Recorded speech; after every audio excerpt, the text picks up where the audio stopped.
वालेकुम वरहमतुल्लाहि वबरकातुह। उम्मीद है कि मेरे तमाम अहबाब खैर आफियत से होंगे।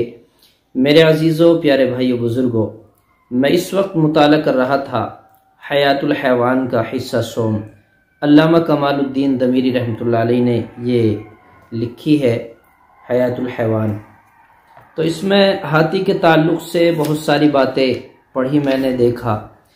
एक बड़ी अजीब और तिब्बी फ़वाइद मैंने इसमें देखे, वो ये हैं कि हाथी के तिब्बी फ़वाइद, अगर कोई शख्स हाथी के कान का मैल धोकर खा ले तो वो मुसलसल 7 दिन तक सोता रहेगा, और अगर उसके तेल या चर्बी को मुसलसल 3 दिन तक बर्स का मरीज बतौर मालिश इस्तेमाल करे तो इंशाअल्लाह उसकी बीमारी दूर हो जाएगी।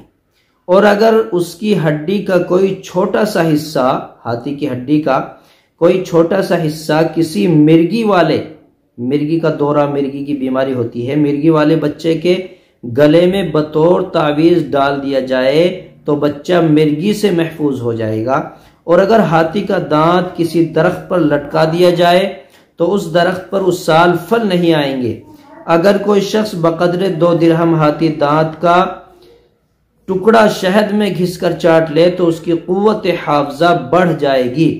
और अगर इसी तरह उसको कोई औरत चाट ले और फिर वती करे तो इंशाअल्लाह हामला हो जाएगी।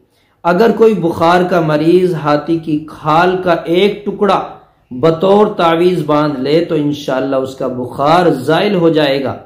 अगर हाथी की लीद गोबर को जलाने के बाद बारीक पीस लें और फिर उसको शहद में मिलाकर किसी ऐसे शख्स की पलकों पर लगाया जाए जिसकी पलकें झड़ गई हों तो इंशाअल्लाह उसकी पलकें दोबारा निकल आएंगी।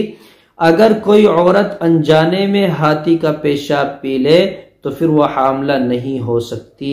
अगर हाथी की लीद किसी औरत के गले या बाजू पर बांध दी जाए तो जब तक ये लीद उसके बदन पर रहेगी वह हामला नहीं होगी। हाथी की खाल का धुआं बवासीर की बीमारी के लिए बहुत मुफीद